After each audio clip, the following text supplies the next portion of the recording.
दिल्ली में यात्रीगण कृपया ध्यान दें, सरकार बदली है लेकिन हालात बदलने में अभी वक्त लग सकता है। हालांकि दिल्ली की नई सरकार ने बदलाव के लिए युद्ध स्तर पर तैयारियां जरूर तेज कर दी हैं।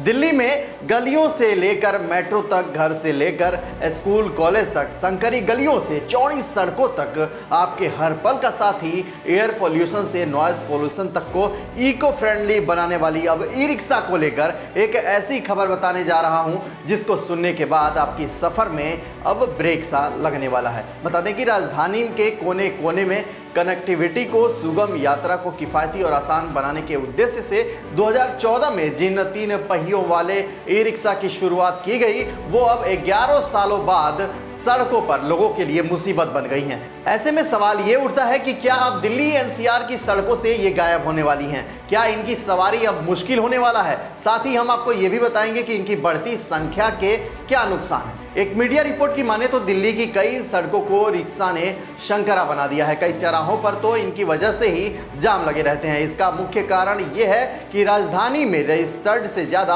अवैध ई रिक्शा चल रहे हैं। दिल्ली में करीब 1.5 लाख ई रिक्शा पंजीकृत हैं, जबकि अनुमान है कि सड़कों पर 2 लाख से ज़्यादा अवैध ई रिक्शा भी फर्राटे भर रही हैं। दिल्ली में ई रिक्शा न केवल ट्रैफिक जाम का कारण बन रहे हैं बल्कि दुर्घटनाएं भी बहुत हो रही हैं। सड़कों के बीचों बीच बेतरतीब ढंग से दौड़ रहे ई रिक्शा दूसरे चालकों की जान जोखिम में डाल रहे हैं। ई रिक्शा पर लगाम लगाने के लिए दिल्ली की 236 सड़कों पर इनके चलने पर रोक लगाई गई थी, लेकिन ये प्रतिबंधित सड़कों पर भी बेखौफ दौड़ती देखी जा रही हैं। हाल ही में संसद में परिवहन मंत्रालय की ओर से सरकार के जवाब में ये बात सामने आई है कि देश में वैध से ज़्यादा अवैध ई रिक्शा फर्राटे भर रही हैं। अवैध चल रहे ई रिक्शा की बात करें तो इनके 3 माध्यम हैं। पहला, वो जो पहले की जो मैनुअल रिक्शा होती थी उनमें अब इलेक्ट्रिक मोटर लगाया जा रहा है और उसको ई रिक्शा में कन्वर्ट किया जा रहा है। दूसरे वे हैं जो अनाधिकृत एजेंसियों द्वारा बनाए जा रहे हैं, इनका रजिस्ट्रेशन नहीं होता।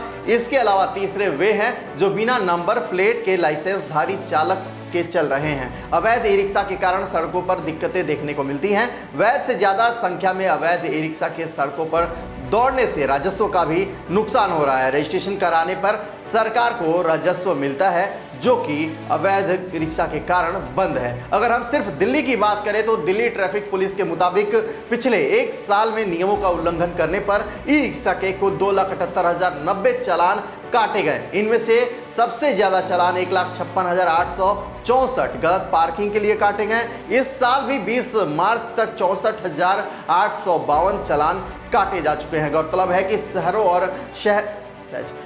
है कि शहरों और गांवों में परिवहन की सुविधा के साथ मुसीबत बने ई रिक्शा की संख्या 50 लाख से भी अधिक हो सकती है, लेकिन सरकारी आंकड़ों में पिछले 5 सालों में 16 लाख ई रिक्शा का पंजीकरण हुआ है। 2020 में केवल 70,000 ई रिक्शा का रजिस्ट्रेशन हुआ था, जबकि अगले 2 सालों में इनकी संख्या 4 लाख पहुंच गई। केंद्रीय सड़क परिवहन मंत्रालय की ओर से गत दिवस लोकसभा में दिए गए जवाब में कहा गया है कि जनवरी 2020 से दिसंबर 2024 तक 16,18,941 ई रिक्शा का पंजीकरण हुआ है। सरकार से पूछा गया था कि क्या देश में ई रिक्शा की अनुचित तरीके से बिना रोक टोक मैन्युफैक्चरिंग हो रही है। मंत्रालय ने जानकारी दी कि पूरे देश में 740 ई रिक्शा निर्माण इकाइयां पंजीकृत हैं। केंद्रीय मोटर वाहन नियमों के मुताबिक ई रिक्शा के प्रोटोटाइप को मंजूर कराना आवश्यक है। मंत्रालय ने यह भी साफ कर दिया कि ई रिक्शा संचालन में इन्फोर्समेंट की जिम्मेदारी राज्य सरकारों की है। बहरहाल जिस तरीके से सरकार एक्शन में है और इन तमाम अवैध ई रिक्शा पर जो रोक लगाई जा रही है और हो सकता है कि दिल्ली की सड़कों से ये आने वाले दिनों में गायब हो जाएं, इस पर आपका क्या कुछ कहना है? किस तरीके से इसको आप देखते हैं? कमेंट कर हमें जरूर बताएं। वीडियो अच्छी लगे तो लाइक और शेयर करना ना भूलें।